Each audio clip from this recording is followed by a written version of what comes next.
What's going on, everyone? It's DC3 Johnson here, coming with you guys with another video. Baseball season's just around the corner.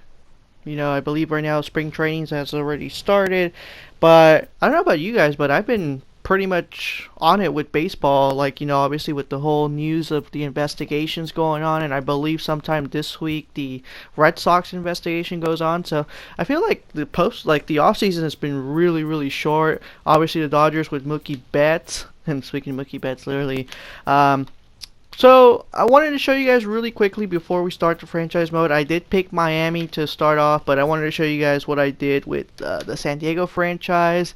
We did win the World Series in that year, and I think that's a good way, in my personal opinion, to end the franchise, because at that point, we already won one, and baseball's not really good about dynasties in terms of like three-peats or anything like that. I think it's a very hard sport to kind of come back and win another one.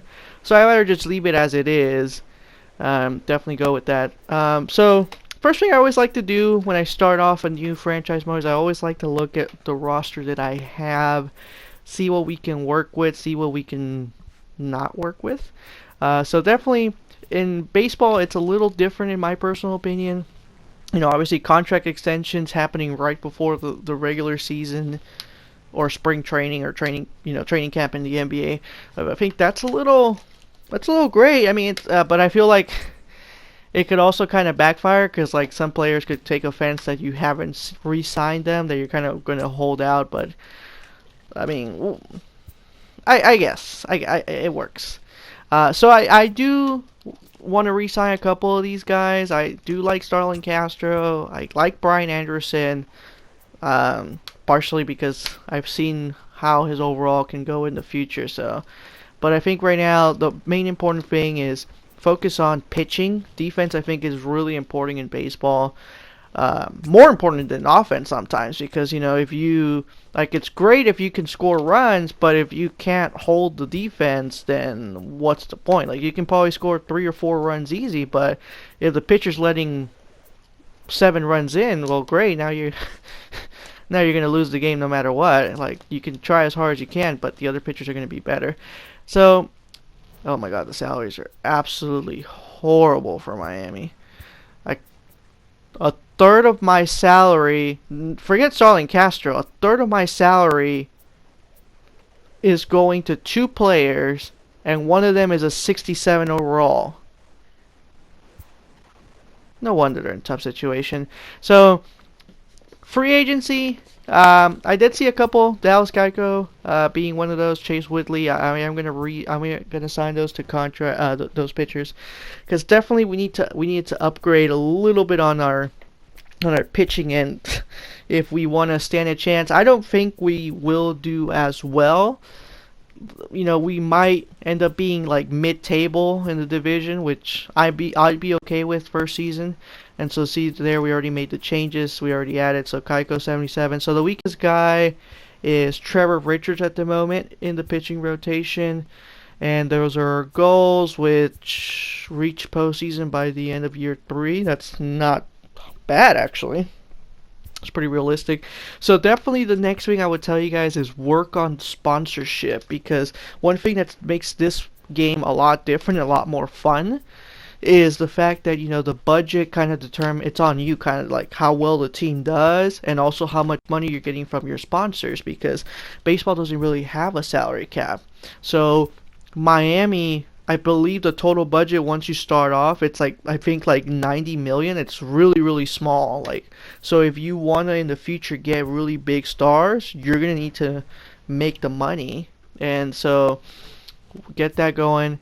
Scouts, I think, will be the next thing that are just as important. And as you notice, we're in the East and we don't have an East scout.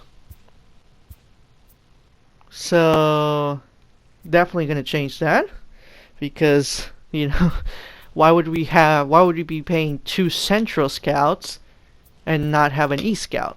Like, it's just pointless. Especially because I don't know about you guys, but I'm not really much of a person that like follows a lot of college stuff. I personally watch, like, if it's football, I watch maybe a bowl game. So I kind of do that. Or if basketball, once March Madness hits, that's when I start watching college stuff. So I don't really know any of these prospects. So I kind of depend on the CPU to come up with these situations. So definitely scout the best scouts you like. The better the scouts you have, the better quality, then the better you'll be off. But one of the things, moving on from that, one of the things I love from this game is critical situations. And so let's need to triple to hit the cycle. Yeah, let's go ahead and play this. Definitely check out, if you guys want to pause to check out the transactions I did while we were taking care of making sure we can add certain players or trade away certain stuff. Actually, I don't think I did any trades, but I think I released some guys. So definitely, if you guys want to pause that, it's totally fine. I think right now we're 2-1. Like, obviously it's our first series, but see, you could already see the Under Armour sponsor there. So that's all revenue that's gonna come to you later on. I'll show you guys where that's going and all that. So I think what I like about critical situations is literally you can come in, you don't have to play the full game, which I personally, to be honest with you, I think I've had this game for almost 10 months, and I think I've only played 5 full games, and probably like on the deep, like if I ever do pitcher control, so like if I'm ever the actual pitcher, as you can see, we literally didn't get the triple.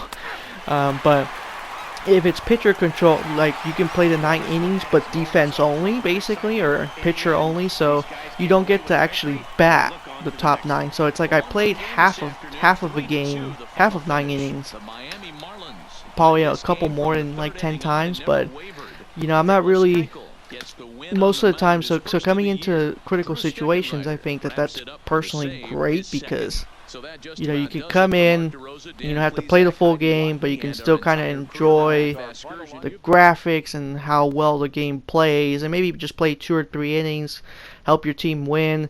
Because one thing is, critical situations is important because the more wins you get, the better the chemistry, and so it helps out when you're actually simulating. And so see, the budget kind of went up to 1.1, and then revenue. So one of the things I keep going back to that budget menu is because literally you can see how much money you made. We made $1.5 million, but definitely I think that's important, especially for one weekend. That was actually pretty good. 3-1. Let's simulate a couple more. Let's have the assistants fix this. Why are you bothering me about this? Yeah, autofix again. I don't know why you keep asking me. No, I don't want to play this. So I don't want to turn it off, but he can finish it off. But anyway, guys, I think this is where we'll leave the video. Definitely, I think the next thing I'm going to work on is trading away some players so we can maximize our revenue. But it's been real. You guys have a good day, man.